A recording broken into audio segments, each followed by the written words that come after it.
तो चलिए रेडी आ चुका है, लेट्स गो और स्टार्ट करते हैं आज का बहुत ज़बरदस्त सा सीरीज, बहुत बेहतरीन सा सीरीज। जनरल अवेयरनेस के 100 ऐसे क्वेश्चन जो रेलवे के लिए ही बने हैं, रेलवे के सबसे बेहतरीन, सबसे महत्वपूर्ण, सबसे ताकतवर 100 क्वेश्चन, जिसमें पहला क्वेश्चन मेरे प्यारे भाई बहनों के स्क्रीन के ऊपर आने वाला है। कमेंट बॉक्स में कमेंट नहीं रुकने चाहिए। Good evening to all of you. और पहला क्वेश्चन आप सभी के सामने आ चुका है, जरा जल्दी से पढ़ो और क्वेश्चन का आंसर बताओ क्या होगा। 2019 का क्वेश्चन है, कहता है डूरंड कप 2019 का खिताब किसने जीता है, जरा जल्दी से बताइए। बहुत अच्छा भाई, समय मैंने ऑलरेडी शुरुआत कर दिया है। बहुत अच्छा, बहुत बढ़िया, बहुत शानदार, बहुत बेहतरीन। याद रखिएगा क्या हो जाएगा सही आंसर, ऑप्शन नंबर डी यानी गोकुलम केरल एफसी। इन्होंने क्या है, डूरंड कप 2019 का जो है वो खिताब जीता है। 2019 का क्वेश्चन मैंने इसीलिए पूछा था क्योंकि पेपर में जो सीपीयू का पेपर था ना, वहां पूछा गया था। तो क्या नाम है, गोकुलम, आपका Gokulam Kerala FC the right answer of the question, बिल्कुल सही आंसर हो जाएगा। तो भैया आज का दूसरा क्वेश्चन आप सभी के सामने आ चुका है। कौन सी पेंटिंग शैली जम्मू और कश्मीर में उत्पन्न हुई है? इन सभी ऑप्शन में से आपको बताना है ऐसी पेंटिंग शैली जो जम्मू और कश्मीर में उत्पन्न हुई है। बहुत बढ़िया, बहुत शानदार, बहुत जबरदस्त, बहुत बढ़िया। तो भाई कौन सी पेंटिंग शैली हो जाएगी? जसरोटा। ऑप्शन नंबर आपका सी जसरोटा यहाँ पे बिल्कुल सही आंसर हो जाएगा। बहुत आसान सा क्वेश्चन है, जसरोटा। बिल्कुल बिल्कुल प्रांजल, बिल्कुल भाई गौरव, बिल्कुल बहुत अच्छा, सबके सब बिल्कुल सही आंसर बता रहे हो। नेक्स्ट क्वेश्चन पे आते हैं भाई, देखते हैं अगला क्वेश्चन क्या कहता है भाई। बहुत अच्छा, भारत का सबसे बड़ा वनस्पति संग्रहालय, बहुत बेहतरीन सा क्वेश्चन है। क्या कहता है, भारत का सबसे बड़ा वनस्पति संग्रहालय कौन सा इन सभी ऑप्शन में से? और समय आपका स्टार्ट हो चुका है। बहुत अच्छा, बहुत अच्छा, बहुत बेहतरीन, बहुत शानदार भाई। Somesh, Yogendra, Shekhar and all of you. याद रखना सभी को, अगर मैं बात करेंगे भारत का सबसे बड़ा वनस्पति संग्रहालय, तो याद रखिए ये कहां पर है, कोलकाता में है, यानी ऑप्शन नंबर ए कोलकाता बिल्कुल सही आंसर हो जाएगा। नेक्स्ट पे आ जाते हैं भाई आज का चौथा क्वेश्चन। ऐसी पुरानी लिखित सामग्री जिसको हम आसानी से नहीं पढ़ सकते ना, उसको हम किस तरीके से पढ़ सकते हैं? बहुत अच्छा। I am from Kolkata, Narayan Kolkata से हैं, बहुत बढ़िया। Yogendra, Uma Bharti, Saumitra, Ajit, Ritesh and all of you. तो याद रखिएगा जो सामग्री हम लोग नहीं पढ़ सकते अपनी नंगी आंखों से, पुरानी लिखित सामग्री है, उनको हम लोग पढ़ते हैं इंफ्रारेड रेज की वजह से, यानी ऑप्शन नंबर सी यहाँ पे इस क्वेश्चन का बिल्कुल सही और जबरदस्त आंसर हो जाएगा। तो भैया अगला क्वेश्चन बोले तो आप सभी के सामने पांचवा क्वेश्चन आ चुका। अध्ययन के बारे में क्वेश्चन बहुत पूछे जाते हैं। पोमोलॉजी का क्वेश्चन आप सभी से पूछा गया, पोमोलॉजी में किसका अध्ययन करते हैं? बहुत अच्छा, बहुत बेहतरीन, बहुत जबरदस्त। याद रखिएगा पोमोलॉजी में हम लोग किसका अध्ययन करते हैं? सही आंसर हो जाएगा ऑप्शन नंबर डी यानी कि फलों का। अच्छा मुझे ये बात कौन बताएगा जरा जल्दी से कि पुष्पों का अध्ययन किस चीज में करते हैं? ये बात मुझे कौन बताएगा कि पुष्पों का अध्ययन किस चीज में करते हैं? बहुत अच्छा, सबको पता होना चाहिए। अगर मैं पक्षी की बात करूंगा तो पक्षी का अध्ययन क्या हो जाएगा? पक्षियों का अध्ययन ऑर्निथोलॉजी कहला जाएगा, है ना। पक्षियों का अध्ययन क्या हो जाएगा? ऑर्निथोलॉजी हो जाएगा। नेक्स्ट पे आते जरा देखते हैं क्या कहता है। बहुत अच्छा यार विशाल। अगला क्वेश्चन, छठा क्वेश्चन आप सभी के स्क्रीन के ऊपर। जो हमारा आउटर सेट होता है ना, यानी जो उपास्थिति का बाहरी आवरण होता है, उसको हम लोग क्या बोलते हैं? उपास्थिति का जो बाहरी आवरण होता है उसको हम लोग क्या बोलते हैं? बहुत अच्छा क्वेश्चन है। हाँ बहुत अच्छा यार, 100+ वाचिंग हो जा रही है और सबके सब शेयर कर दो और जल्दी से आ जाओ भाई। तो याद रखिए जो उपास्थि का जो बाहरी आवरण होता है उसको बोलते हैं पेरिकार्डियम, क्योंकि पेरी का मतलब ही होता है बाहरी, इसीलिए तो आप लोग पेरीमीटर बोलते हैं, उसकी बाहरी सतह का क्या बोलते हैं? परिमाप बोलते हो। नेक्स्ट क्वेश्चन पे आ जाओ भाई जरा जल्दी से सबके सब। सातवां क्वेश्चन आपके सामने आ चुका है। एक दिवस के बारे में क्वेश्चन पेपर में आता है, तंबाकू विरोधी दिवस के बारे में आप सभी से पूछा जाता है। बहुत अच्छा यार, बहुत बेहतरीन। ओंकार, आशीष, रितेश, उमा भारती, नारायण, बहुत अच्छा। तो तंबाकू विरोधी दिवस जो है ये 31 मई को मनाया जाता है। ऑप्शन नंबर डी इधर right answer of the question, बिल्कुल सही आंसर हो जाएगा डी। बहुत अच्छा खुशबू, बहुत अच्छा शैलेश। अच्छा मैंने आप सभी को बताया था 31 मई को तंबाकू विरोधी दिवस है और दुग्ध दिवस मनाया जाता है, यानी मिल्क डे मनाया जाता है। इसी के एक दिन बाद तंबाकू नहीं खाओगे तो दूध पियोगे, और एक दिन बाद यानी 1 जून को दुग्ध दिवस भी मनाया जाता है ना, मिल्क डे भी मनाया जाता है। 8वां क्वेश्चन आप सभी के सामने आ चुका है भाई। बहुत अच्छा। किस ग्रह पर सूर्य पश्चिम में उगता है और पूरब में डूबता है? आसान सा क्वेश्चन आप सभी के सामने, ठीक है। बहुत अच्छा, क्या हो जाएगा सही आंसर? तो शुक्र ऐसा ग्रह है जहां पर जो सूरज है वो पश्चिम में उगता है और पूरब में डूबता है, यानी शुक्र ग्रह बिल्कुल सही है। अच्छा रुको रुको रुको, शुक्र के बारे में क्वेश्चन भी आता है। शुक्र ग्रह को क्या कहा जाता है? शुक्र ग्रह को कहा जाता है ये पृथ्वी की क्या है? बहन है, पृथ्वी की बहन भी कहा जाता है। और भैया आप सभी को पता है ये हम देख भी सकते हैं, सुबह का तारा, शाम का तारा। शुक्र ग्रह is the right answer of this question. आंखों का तारा भी नहीं, वो तो कोई और ही है। नेक्स्ट पे आते देखते भाई 10वां क्वेश्चन क्या कहता है। चलो भाई आसान सा क्वेश्चन है। 9वां क्वेश्चन, वह संभव न्यूनतम तापमान किस पे है, कितना है, जिसपे किसी भी द्रव का शीतलन नहीं कर सकते, उस पे नीचे हम किसी द्रव को शीतलन नहीं कर सकते, मतलब कूल नहीं कर सकते, कूल डाउन नहीं कर सकते। वो मिनिमम टेम्परेचर कौन सा है जो पॉसिबल है, मिनिमम टेम्परेचर वो कौन सा? बहुत अच्छा भाई, सब के सब आ जाइए और सब के सब जल्दी से लाइक कर दो यार। तो भाई याद रखना वो मिनिमम टेम्परेचर है option number C 273.16 degree Celsius. अच्छा, अगर इसको केल्विन में बोलोगे तो क्या बोलोगे, कितना बोलोगे? 273 जोड़ोगे कि घटाओगे? कल ही हमने इसके बारे में क्वेश्चन कंप्लीट किया था। सूरज बहुत अच्छा, संदीर, संकेत, उमा भारती, आशीष। अगर हमें इसे केल्विन में करना होगा तो क्या करोगे? 273 जोड़ोगे कि घटाओगे? याद रखना, अगर केल्विन में करना होगा तो 273 क्या कर देंगे, जोड़ देंगे इसमें, तो भैया वो आपका बढ़ जाएगा। ठीक है, बहुत अच्छा, सी बिल्कुल सही आंसर होगा, बिल्कुल सही आंसर होगा, बिल्कुल सही आंसर होगा, बिल्कुल सही, बिल्कुल सही, बिल्कुल सही, बहुत बढ़िया। आते हैं अगला पे आते हैं। ठीक है, नेक्स्ट क्वेश्चन आ चुका है। इंसोमेनिया किस चीज से संबंधित है? इंसोमेनिया बीमारी आप सभी ने सुना होगा, इंसोमेनिया का नाम, ये कौन सी चीज से संबंधित है? ये क्वेश्चन आप सभी से पूछा गया। बहुत अच्छा यार। तो भाई इंसोमेनिया जो है वो संबंधित है आपके अनिद्रा से, यानी बोले तो स्लीपनेस से। ऑप्शन नंबर बी इस क्वेश्चन का बिल्कुल सही आंसर हो जाएगा। ठीक है, चलो भाई आ जाते हैं अगले क्वेश्चन पे। 11वां क्वेश्चन आप सभी के सामने।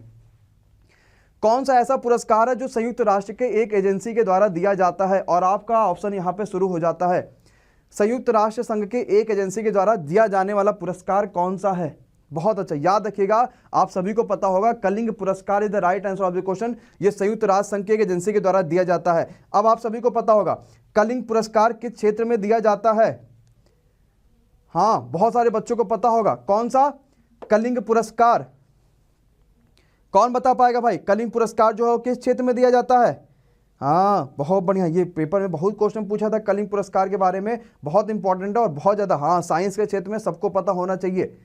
क्या होगा भाई? मैथ्स के क्षेत्र में, स्पोर्ट के क्षेत्र में कलिंग पुरस्कार, आप लोग को यही नहीं पता क्या? कलिंग पुरस्कार लिटरेचर हो गया, साइंस हो गया, इन सब में दिया जाता है ना। चलो आ जाते हैं अगले क्वेश्चन पे आते हैं। नेक्स्ट क्वेश्चन आ जाओ। कहता ऑक्सीडेशन किस रूप में परिभाषित किया जाता है? किसको, ऑक्सीडेशन को किस फॉर्म में परिभाषित करोगे? ऑक्सीडेशन मतलब क्या होता है, ये क्वेश्चन आप सभी से पूछा जा रहा है कि ऑक्सीडेशन मतलब क्या होता है, क्या कहते हैं ऑक्सीडेशन का मतलब? याद रखिएगा, ऑक्सीडेशन मतलब होता है इलेक्ट्रॉन्स का क्षय, यानी इलेक्ट्रॉनों का निकलना ऑक्सीडेशन कहलाता है। ठीक, अच्छा क्वेश्चन था, इंपॉर्टेंट सा क्वेश्चन था, आसान सा था। विकिरण के प्रमात्रा सिद्धांत के संस्थापक कौन है? मतलब क्वांटम थ्योरी ऑफ रेडिएशन, इसके फाउंडर कौन है? बहुत बढ़िया, बहुत शानदार यार, बहुत तगड़ा, जबरदस्त। बहुत सारे क्वेश्चन हम कर रहे हैं, बहुत बेहतरीन क्वेश्चन है। और हर बच्चा लाइव डेली 200 बच्चा यहाँ ज्वाइन करता है और सब के सब आइए, डेली ये चीज़ बढ़नी चाहिए। तो आप सभी ने अपने बचपन की किताबों में पढ़ा होगा प्लैंक की क्वांटम थ्योरी, जो इसी से रिलेटेड है, और यही क्वेश्चन आप सभी से यहाँ पे पूछा गया है। नेक्स्ट पे आते हैं आज के 14th क्वेश्चन पे। सोल्डर किस धातु का मिश्रण होता है? भाई मिक्सचर से क्वेश्चन जरूर पूछे जाते हैं कि कौन सा किस धातु का मिश्रण होता है, ये किस धातु का मिश्रण होता है, वो किस धातु का मिश्रण है, ये सब आपको पढ़ने होते हैं। तो अगर सोल्डर के बारे में बात करेंगे तो टिन और लेड, यानी ऑप्शन नंबर ए बिल्कुल सही आंसर हो जाएगा। सोल्डर किस किस का मिक्सचर है? टिन का और लेड का मिक्सचर क्या होता है? सोल्डर होता है। नेक्स्ट क्वेश्चन पे आ जाते हैं, देखते हैं अगला क्वेश्चन क्या कहता है भाई। आसान सा, एक जीवन रक्षक हार्मोन है, ये किस ग्रंथि से निकलता है? ये क्वेश्चन आप सभी से पूछा गया। कौन सा जीवन रक्षक हार्मोन, यानी बोले तो लाइफ सेविंग हार्मोन, किस ग्रंथि से सिक्रेट होता है? बहुत बढ़िया भाई राखी, बहुत बढ़िया नारायण, बहुत बढ़िया पूनम, बहुत बढ़िया अभी, बहुत बढ़िया आनंद, बहुत बढ़िया रूपेश, अंशु, रिंकू, विशाल, ऑल ऑफ यू। तो याद रखिएगा एड्रिनल ग्रंथि से ये आपका संकेत होता है, एड्रिनल ग्रंथि से निकलता है क्या? जीवन रक्षक हार्मोन। सभी को पता है, इमरजेंसी ग्लैंड भी इसी को बोलते हैं। नेक्स्ट क्वेश्चन आ चुका है। एकॉस्टिक, अगर हम बात करेंगे एकॉस्टिक की, आप सभी वहां पे इंग्लिश भी देख सकते हो। इसमें किस चीज का अध्ययन किया जाता है? किसमें? एकॉस्टिक में किसका अध्ययन करते हैं? बहुत अच्छा, याद रख लीजिएगा, जल्दी से बताइए क्या होगा इस क्वेश्चन का सही आंसर। एकॉस्टिक की बात कर रहे हैं तो भाई अच्छा क्वेश्चन है, याद रखिएगा एकॉस्टिक में किसका अध्ययन करते हैं? हम यहाँ पे प्रॉपर्टीज के बारे में पढ़ते हैं, किसके? साउंड के प्रॉपर्टीज के बारे में। इसीलिए साउंड की चीजों को एकॉस्टिक चीजें बोला जाता है। यहाँ पे एकॉस्टिक वो वाला स्पेलिंग होगा जो गलत है, यहाँ पे AC वाला स्पेलिंग होगा, ACUE, जिससे एकॉस्टिक होता है। साउंड वाला जो मामला आता है ना, वो वाला होता है। 17th क्वेश्चन पे आ जाओ भाई, जरा देखते हैं क्या कहता है। अगर इंडिया की बात करोगे तो इंडिया में जो इनकम टैक्स है वो किस तरीके का है? कैसा है इंडिया में इनकम टैक्स? ये क्वेश्चन आप सभी से पूछा गया है।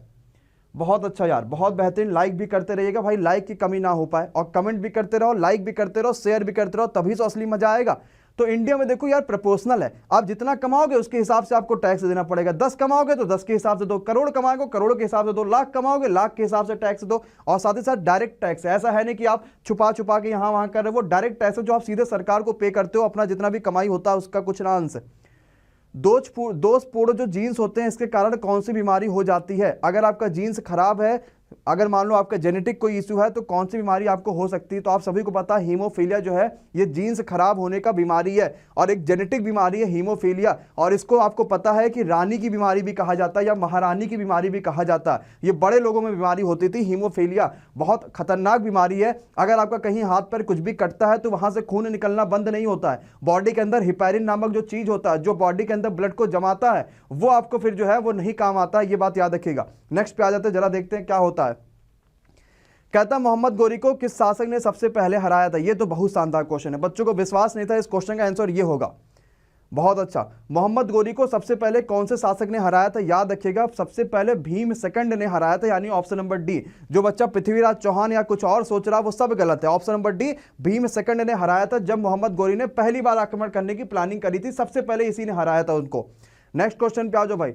भारतीय जो मानक समय है वो ग्रीनविच से कितना आगे है? अच्छा क्वेश्चन है लेकिन आसान सा क्वेश्चन है, बहुत बढ़िया, बहुत शानदार, बहुत जबरदस्त। भारतीय मानक समय ग्रीनविच से कितना आगे है? तो याद रखिएगा कुल मिला के 5.5 घंटा आगे है क्या भारतीय मानक जो समय है। आप सभी को पता ही है कि अगर यहाँ इतना बजता है तो वहां उतना बजता है, यहाँ इतना बजता है तो वहां उतना बनता है। 7 बहनों का सदस्य इन सभी में से कौन सा राज्य है? ये क्वेश्चन पूछा गया। नहीं है नहीं, कौन सा राज्य 7 बहनों का सदस्य है, ये क्वेश्चन पूछा गया। भैया जरा जल्दी से बताइए क्या होगा सही आंसर। हाँ बिल्कुल करेक्ट है, इन सभी ऑप्शन में से जो त्रिपुरा है, यानी जो आपका ऑप्शन नंबर बी है, वो 7 बहनों का सदस्य है। और 7 बहनों में कौन कौन से राज्य आते हैं इसका फॉर्मूला भी आपको मैंने ऑलरेडी कराया हुआ है, वो भी आप देख लीजिएगा। आ जाते हैं, देखते हैं अगला क्वेश्चन क्या कहता है। भारत के पश्चिमी घाट का सबसे ऊंचा जो शिखर है वो कौन सा है? पश्चिमी घाटों का, याद रखिएगा ये बहुत पूछा जाता है ना। धन्यवाद भाई अवनीश, धन्यवाद बेटा। चंदन बहुत अच्छा भाई, नाजिया बहुत बढ़िया, महेंद्र बहुत बढ़िया भाई, शमशेर बहुत अच्छा, बहुत बढ़िया। अच्छा तो भाई याद रखिएगा पश्चिमी घाट का जो सबसे ऊंचा शिखर होता है वो अनामुड़ी है। पश्चिमी घाट का बहुत क्वेश्चन पूछा जाता है, याद रखिए, गलती मत करा करिए इस तरह के क्वेश्चन में। अगला क्वेश्चन आ चुका है कि भूमध्य रेखा क्षेत्रों में क्या होता है कि तीव्र वाष्पीकरण बड़ी तेज होती है, तो इसके कारण वर्षा भी होगी वहां पे। और ये वर्षा को क्या बोलेंगे हम लोग? क्यों? क्योंकि वाष्पीकरण के द्वारा ये वर्षा हो रही है, और वाष्पीकरण के द्वारा अगर वर्षा होती है तो उसको हम लोग क्या बोलते हैं? उसको हम लोग बोलते हैं वाहनिक वर्षा, यानी कन्वेंशनल वर्षा। मतलब क्या होता है? चीजें आई गई उड़ के, वहां से ऊपर नहीं जा पाई बाहर, तो वही क्या करने लगी? वर्षा करने लगी। ऑप्शन नंबर आपका डी बिल्कुल सही आंसर हो जाएगा। नेक्स्ट क्वेश्चन पे आ जाते हैं, देखते भाई क्या कहता है आप सभी के सामने।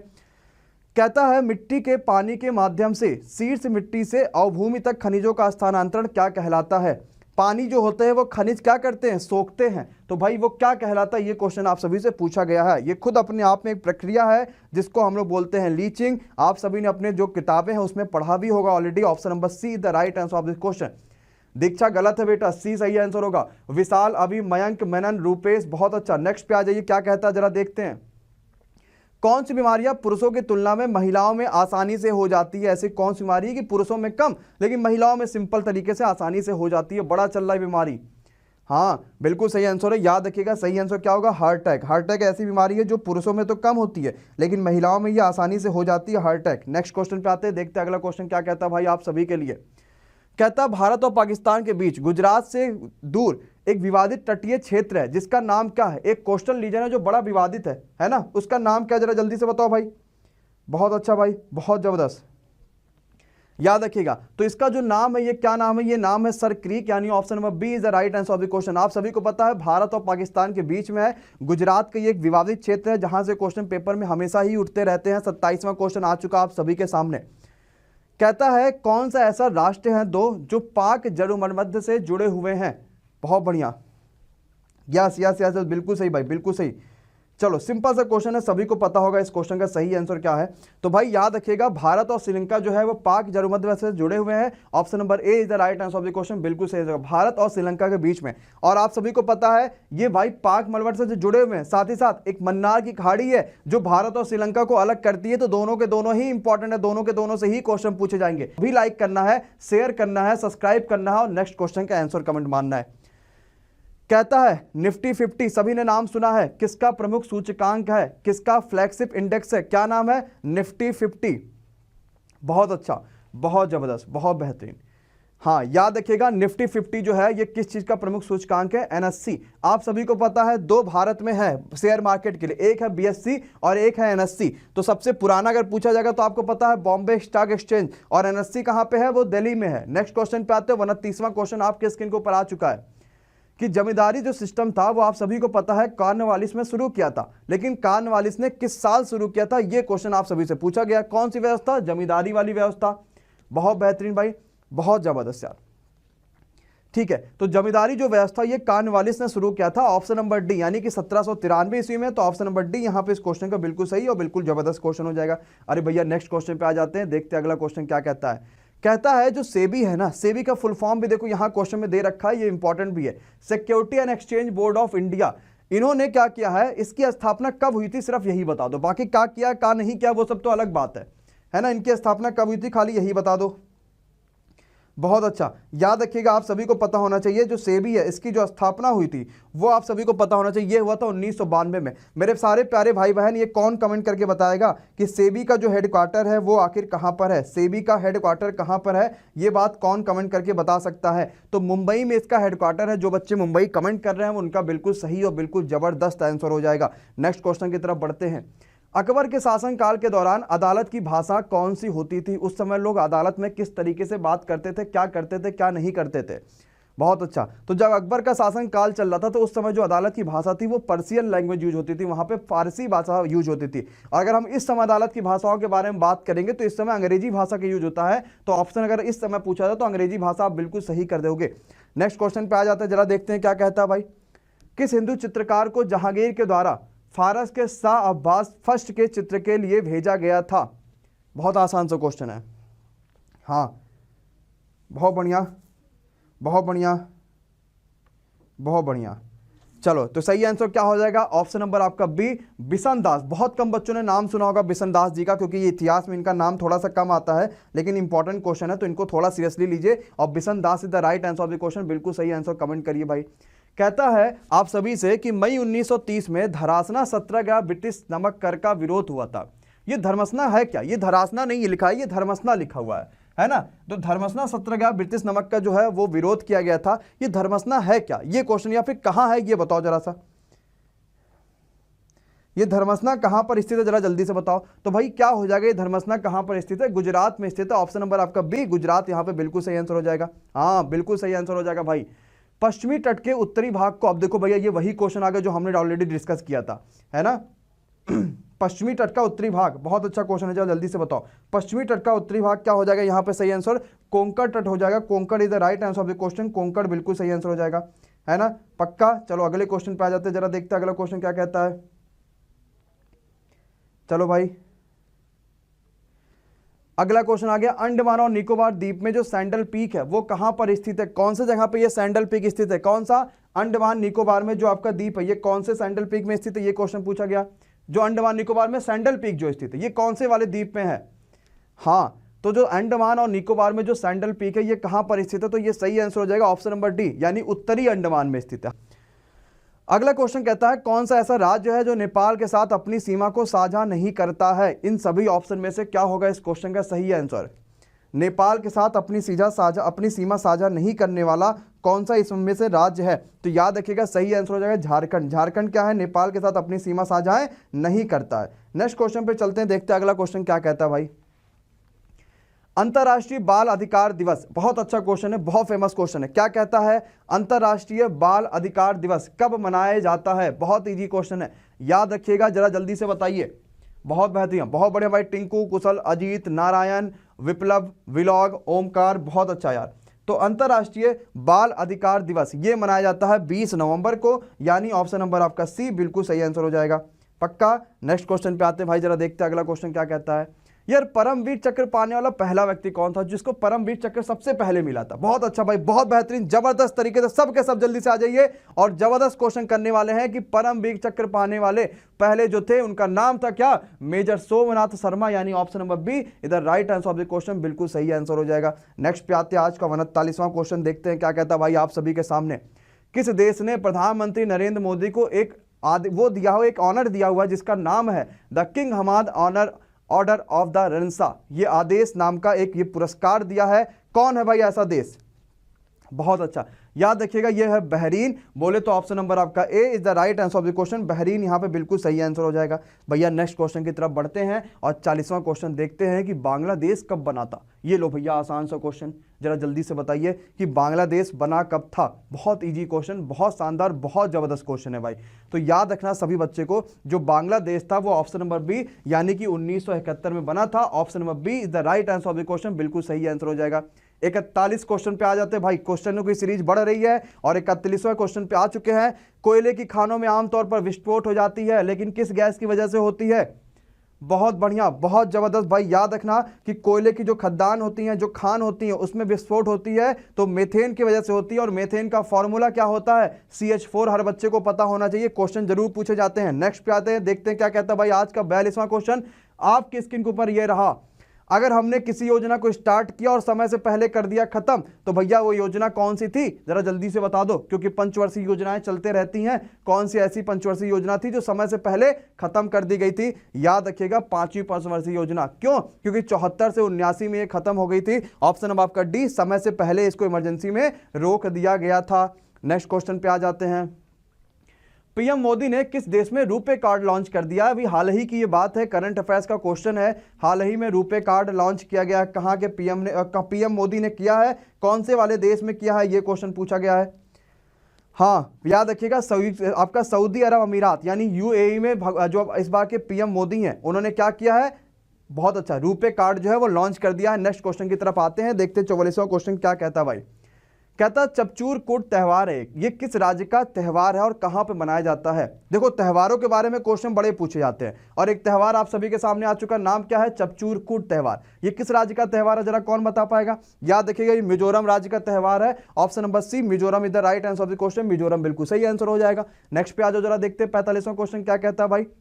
लो एक किताब के बारे में क्वेश्चन आ गया भैया, हम किताब का ही वेट करें तो किताब के बारे में क्वेश्चन आ गया। क्या कहता है? Turning the tide, how India on the war. ये किताब किसने लिखा है?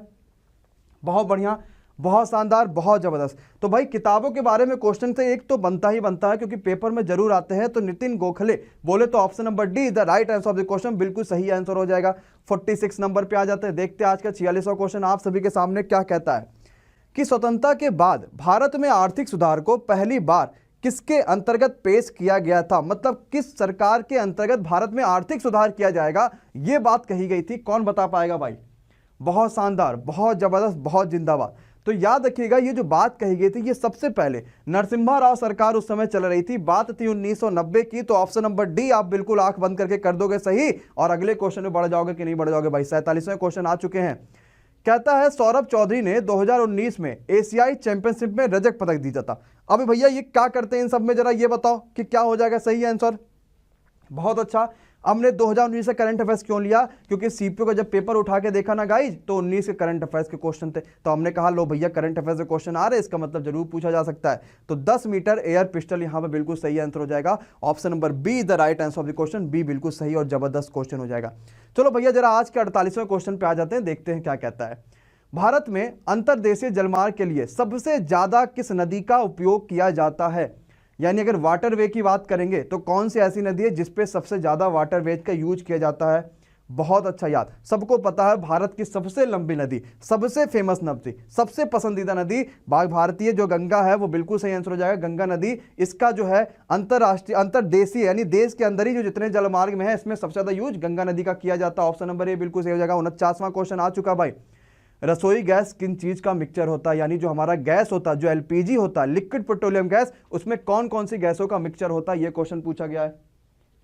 बहुत बढ़िया। तो सही आंसर क्या हो जाएगा? कौन कौन सी गैसों में का मिक्सचर होता है? तो ऑप्शन नंबर सी, बोले तो ब्यूटेन और बोले तो propane is the right answer of the question, बिल्कुल सही और बिल्कुल जबरदस्त क्वेश्चन हो जाएगा भैया। नेक्स्ट क्वेश्चन की तरफ, और सब के सब बोल दो भाई 50वां क्वेश्चन आप सभी के लिए आ चुका है कि चम्मच का जो भीतरी सतह होता है वो किस तरीके से कार्य करती है, और समय आप सभी के लिए शुरुआत हुआ है। हमने कल देखा था कि डॉक्टर वाला मामला किस तरीके से कार्य करता है, अब हमने देखा कि चम्मच का जो भीतरी सतह है वो किस तरीके से कार्य करता है। तो यह अवतल दर्पण के तरीके से कार्य करता है। Option number B is the right answer of the question. तो गाइज 50वां क्वेश्चन बिल्कुल सही आंसर हो जाएगा, ऑप्शन नंबर बी। कैसा लगा अभी 50 क्वेश्चन? अभी तो 50 क्वेश्चन और बाकी है। क्या जोश है समय में आगे के 50 क्वेश्चन सॉल्व करने के? मात्र आधे घंटे में हमने यहाँ पे 50 क्वेश्चन देखा है, यानी हर क्वेश्चन को 1 मिनट से भी कम का समय मिला है। और सोचो आपने हर क्वेश्चन को 1 मिनट से कम समय में पढ़ा भी है और हर क्वेश्चन को 1 मिनट से कम समय में आंसर भी कर दिया है। इसका मतलब आपकी भी स्पीड बढ़ रही है और स्क्रीन पे देख के जब आप क्वेश्चन सॉल्व करोगे ना, तो पेपर टाइम पे जब जाओगे तो जल्दी जल्दी क्वेश्चन को पढ़ने की आदत हो जाएगी और वही आपको जबरदस्त तरीके से काम आएगा। तो क्या एक लाइक बनता है कि नहीं बनता भाई? बोलो जरा जल्दी से। आईपी एड्रेस का नाम आप सभी ने सुना होगा, इसमें कितने बिट्स होते हैं, ये क्वेश्चन आप सभी से पूछा गया है। बहुत बढ़िया। आईपी एड्रेस का नाम आप सभी ने सुना होगा, इसमें कितने बिट्स होते हैं? याद रखिएगा, इसमें कितने बिट्स होते हैं? तो 32 बिट्स होते हैं, यानी ऑप्शन नंबर आपका बी यहां पे बिल्कुल सही आंसर हो जाएगा। आईपी एड्रेस में, एक आईपी एड्रेस की अगर हम लोग बात करते हैं तो। चलो भैया नेक्स्ट क्वेश्चन पे आ जाते हैं, देखते हैं क्या कहता है भाई। एक मंदिर है जिसका नाम है रामनाथ स्वामी मंदिर, ये कौन से भगवान को समर्पित है? ये क्वेश्चन आप सभी से पूछा गया है। कौन सा? रामनाथ स्वामी मंदिर। याद रखिएगा, रामनाथ स्वामी मंदिर जो है ये कौन से भगवान को समर्पित है? तो भगवान शंकर को समर्पित है। Option number A is the right answer of the question, बिल्कुल सही और जबरदस्त क्वेश्चन हो जाएगा। नेक्स्ट क्वेश्चन पे आ जाओ, जरा देखते भाई क्या कहता है। लो भैया, कितना आसान क्वेश्चन। भारत का नेपोलियन किसको कहा जाता है? भारत का नेपोलियन, एक आसान सा क्वेश्चन, एक इजी सा क्वेश्चन। समय स्टार्ट हो चुका ऑलरेडी 5 सेकंड का। बहुत जबरदस्त। हाँ, कल भी आया था, बिल्कुल सही बात, संकेत ने बिल्कुल सही बात बोला बेटा। तो भारत का नेपोलियन जो कहा जाता है वो समुद्रगुप्त को कहा जाता है। ऑप्शन नंबर ए बिल्कुल सही आंसर हो जाएगा। तो बहुत अच्छा भाई पंच, बहुत अच्छा विप्रा, बहुत अच्छा बेटा, सबके सब बहुत अच्छा कर रहे हो।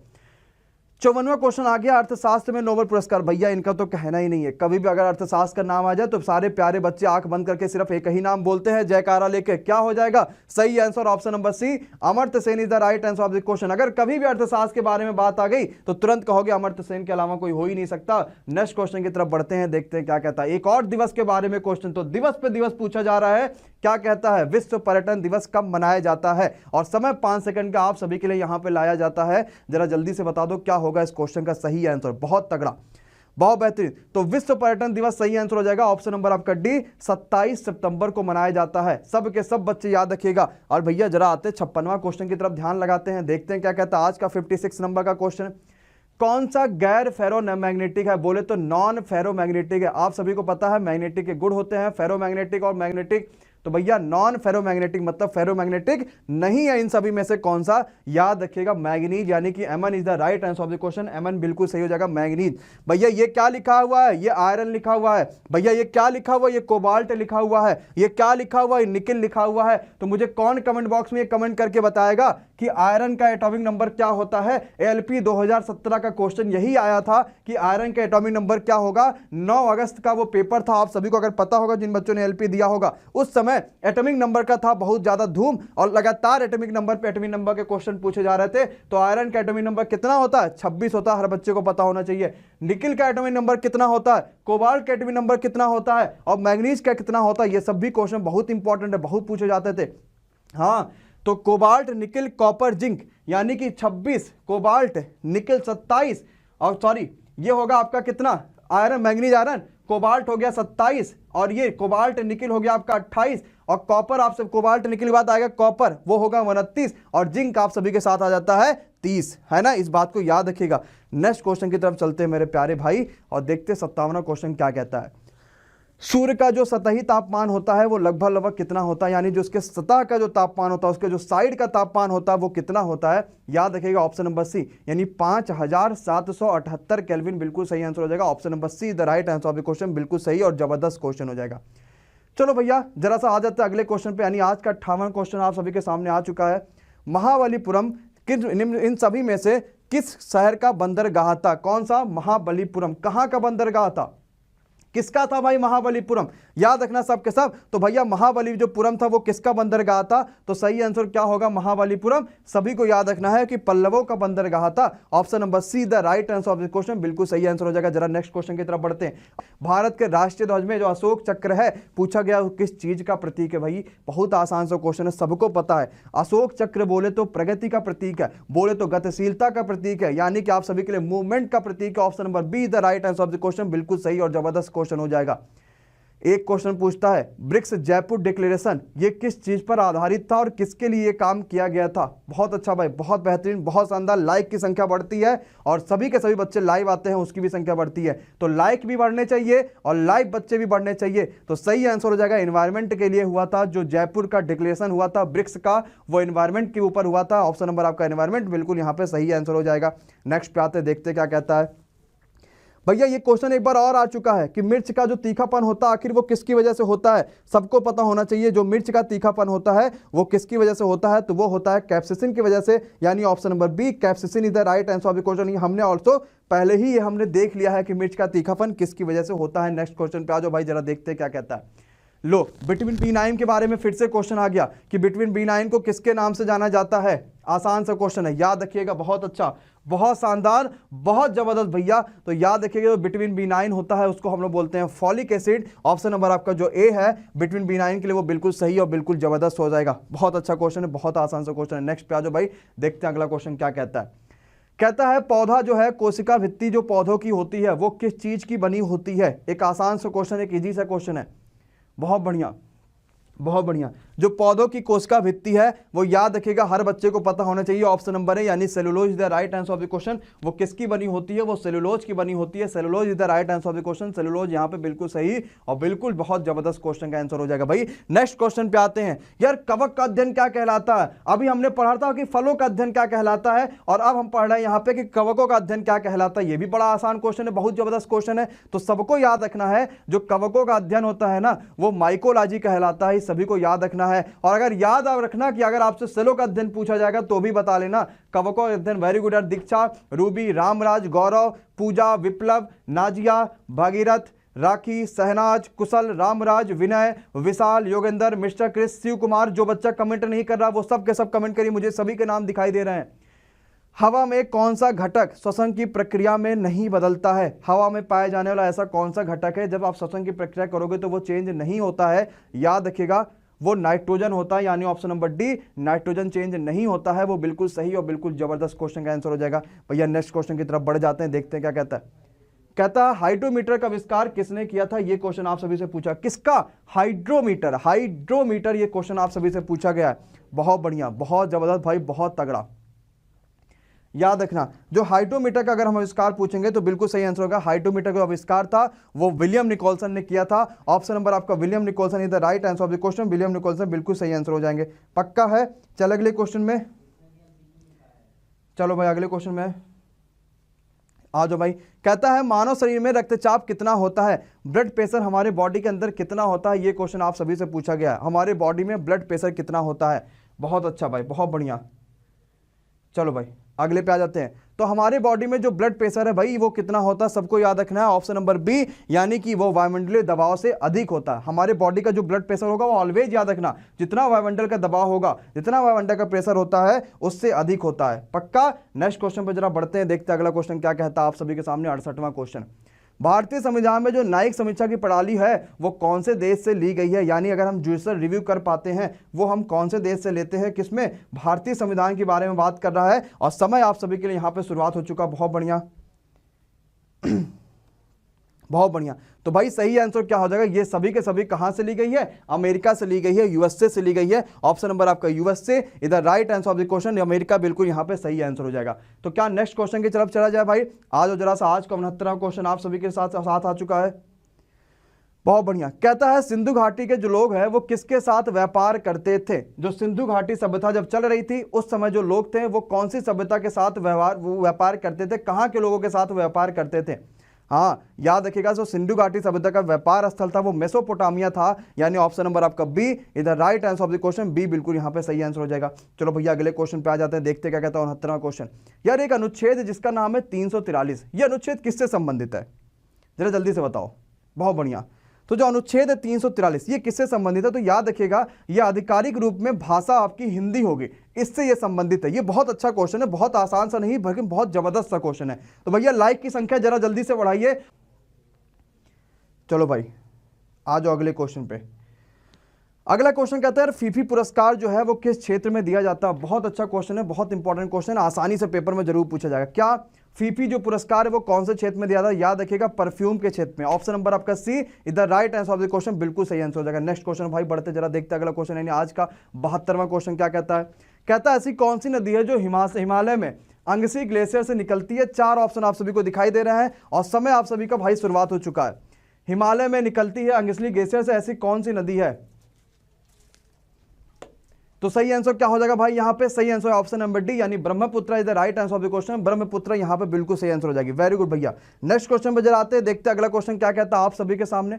न्यायपालिका को संविधान का संरक्षक कौन बनाता है इन सभी ऑप्शन में से। बहुत अच्छा यार, बहुत बढ़िया। तो न्यायपालिका को संविधान का संरक्षक कौन बनाता है, तो जो जुडिशियल रिव्यू है कि आप भैया रिव्यू कर सकते हैं चीजों का, वो सब के सब जो है आपको न्याय, इसीलिए वो बिल्कुल सही आंसर हो जाएगा, बिल्कुल जबरदस्त आंसर हो जाएगा। नेक्स्ट वो आप सभी से क्वेश्चन पूछा जा रहा है कि नेक्स्ट क्वेश्चन क्या कहता है भाई यहां पे।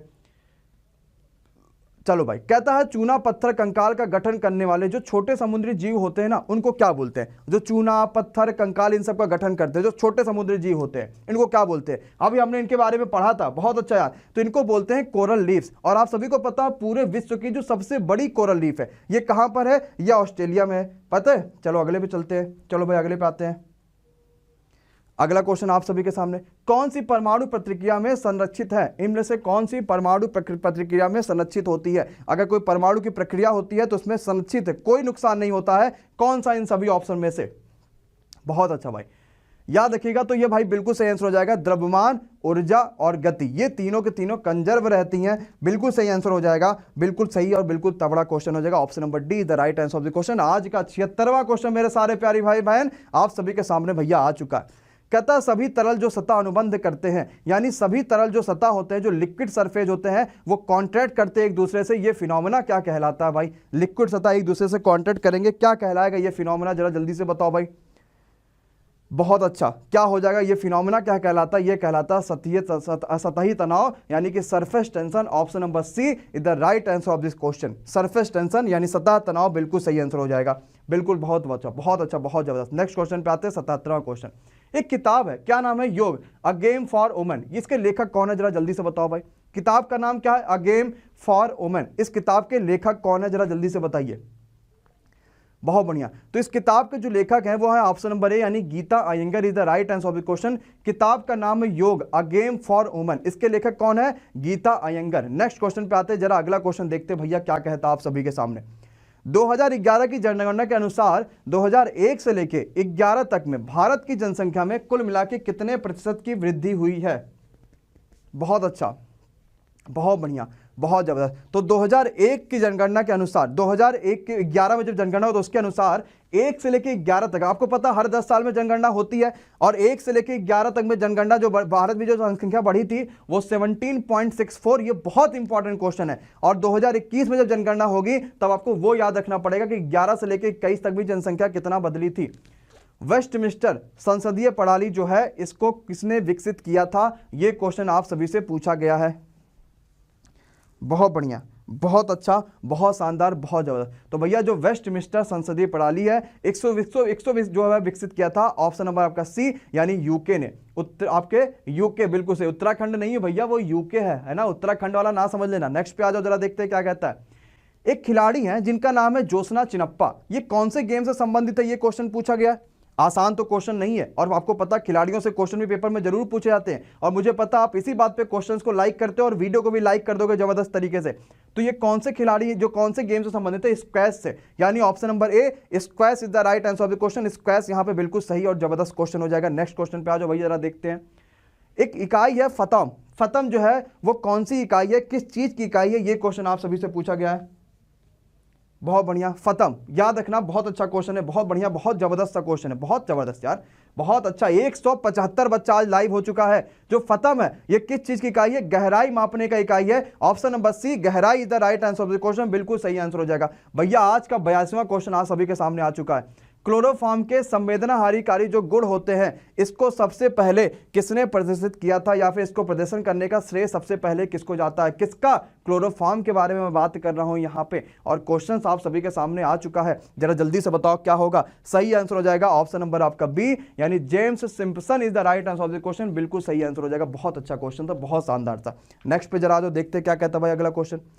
हाइब्रिड कंप्यूटर का मतलब क्या होता है? ये खाली सिर्फ आप सभी से पूछा गया है। बहुत अच्छा, जो हाइब्रिड कंप्यूटर होता है ना उसका मतलब क्या हो रहा है भाई? बहुत अच्छा, याद रखेगा। हाइब्रिड कंप्यूटर का मतलब होता है एनालॉग एंड डिजिटल का मिक्सअप। क्या होता है भैया? एनालॉग प्लस डिजिटल का मिक्सअप, यही तो हाइब्रिड कंप्यूटर होता है। सिंपल सी बात है भाई, option number C the right answer of the question, बिल्कुल सही आंसर हो जाएगा। नेक्स्ट पे जरा आते हैं। उपराष्ट्रपति के पद के उम्मीदवार का कम से कम कितना एज होना चाहिए? अब ये तो बहुत इंपॉर्टेंट है यार। राष्ट्रपति के लिए कितनी एज चाहिए, उपराष्ट्रपति के लिए कितनी एज चाहिए, ये सब क्वेश्चन आपको पता होना चाहिए। अगर हम उपराष्ट्रपति के बारे में बात करेंगे तो 35 साल जो है आपकी वो मिनिमम एज होनी चाहिए अगर आप उपराष्ट्रपति का चुनाव लड़ना चाहते हो तो। समुद्र की गहराई को मापना है तो कैसे मापोगे? अभी मैंने इसी के बारे में बात किया था, जहां मैंने कहा था ये गहराई मापने के लिए यूज होता है। हाँ तो भैया वही चीज है, समुद्र की गहराई को मापना है तो फेदोमीटर का यूज करोगे। Option number A is the right answer of the question, बिल्कुल सही और जबरदस्त क्वेश्चन हो जाएगा। किसका? फेदोमीटर का यूज करेंगे। नेक्स्ट क्वेश्चन पे आ जाते हैं, देखते क्या कहता है। राष्ट्रपति के चुनाव में हिस्सा कौन नहीं लेता? ये बताओ जरा जल्दी से, कि राष्ट्रपति के चुनाव में हिस्सा कौन नहीं लेता? जरा जल्दी से बता दो भाई।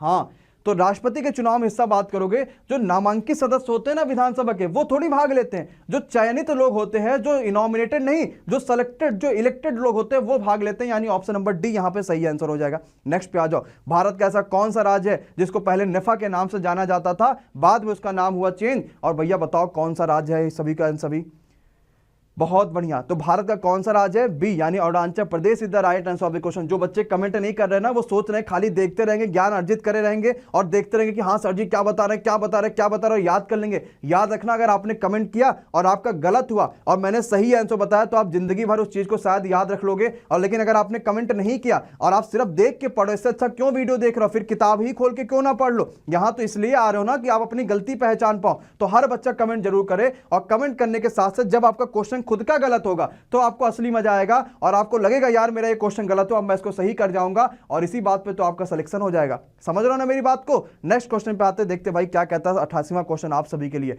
लो एक किताब और आगे।